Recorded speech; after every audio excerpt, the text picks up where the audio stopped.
What do you call them? Catapract. There you go. Catapract. I have to get used to that.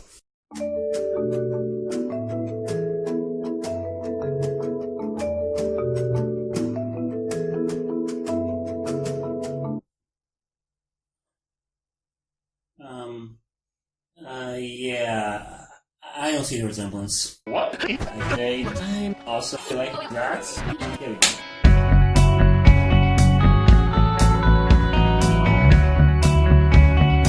Hello YouTube, Sat here, how you guys doing? Right, I'm about to sit down and watch Aldnoah episode 4. That's what I'd love to say, but unfortunately I have some bad news. Yeah, I've already sat down and watched episode 4.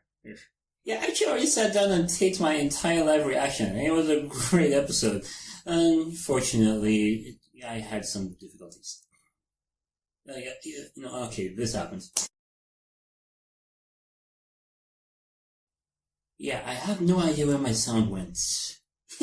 Honestly, I do not know how to explain that, but yeah, it happened. So, guess I won't have a live reaction this week.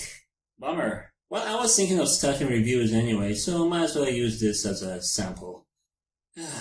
Yeah. Anyway, let's see how that goes. So the episode starts out with the aftermath of the kids' victory over Trilham and his Aldnoah-powered mech. They're finally regrouping with the others and about to get the hell out of there. Anyway, they showcased some of Idaho's driving skills. Yeah, you drive that thing terribly. Luckily, a good sniper.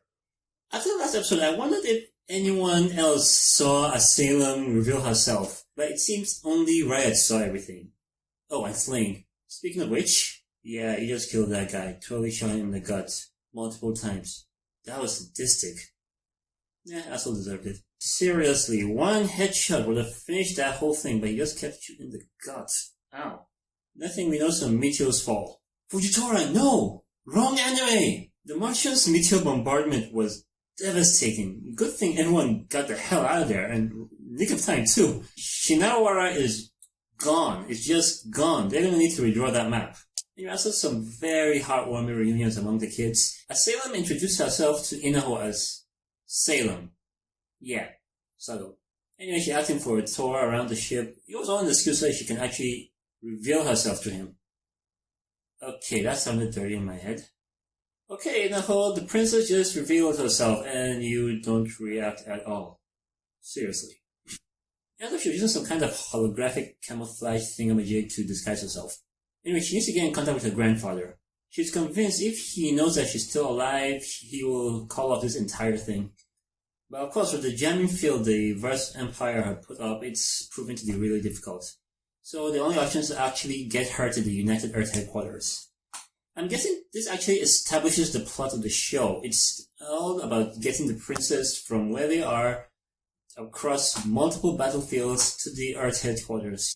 She can't just run up to any Martian and tell them who she is because she does not know who to trust. And also she seems to be aware of the fact that there is a spy among the Terrans. She's right there, right behind you. Anyway, Yuki gets some medical treatment and an upgrade. Well, look who thinks she's Iron Man. Careful there. And the kids finally get a moment to mourn Okatsuki's death. Because seriously, that kid just disappeared. There's nothing to bury. Calm seems to be accumulating quite some beef against the Martians, and he expresses all this right with the airshot of the princess, so you know this has to sting. We have a conversation between Riot and Inaho, and she outright says she will rat out Salem if it comes down to her survival, even going so far as to flat out declare all Martians as enemies. This actually gives a very interesting insight into her development. I mean, we don't know how long she's been undercover. For all we know, it all started with her dad going undercover and then she being born on Earth. And after their mission, the Martians just reneged on their promise and basically killed everyone she knew and tried really hard to kill her. Really hard to keep an allegiance to that. Anyway, back with the Martians, Slane reports Trilham's death as a casualty of the meteor bombardment. Smart, considering he doesn't know how deep this conspiracy goes either. You're smart enough not to tell Kruto about Salem being alive. I mean, the guy basically admits that they were waiting for an opportunity to invade Earth, even seeing her death as some sort of noble sacrifice. Anyway, back on Earth, they arrived at the port and are waiting for some evac. They are waiting battleship called Wadatsumi, and then they were attacked by another of the Martian mechs, the Aldnoah.Zero. This one's got a lightsaber. Dude, it's a lightsaber. Sweet, royalty-free lightsaber. And it totally wiped the floor with the soldiers there. Seriously, the grown-ups have been showing up in the show so far. Damn! There goes that whole command. So Inaho and the kids had to step up again. And all they got are trainers. Anyway, it looked like the Aldnoah.Zero was deflecting bullets, but what it was actually doing was detonating them before it hit. And I'll confirm this by switching rounds and trying different bullets to see what happens. Even though the new ones weren't very effective either. It all came down to just going in close and going under the attack and stopping him there, which he did superbly. Seriously, this kid needs a proper mech. He's doing so much with so little. Anyway, he wasn't really going to last because, the Aldnoah.Zero was just superior. Luckily, he just needed to stop him there while he was slammed with a crane. Whoa! Where'd that come from? That hurt enough to be vulnerable to projectile weapons now. And luckily, backup arrived. Yeah, run away. You were shown up by some kids. Back at the Martian side, Stain requests to be allowed to join in the battle.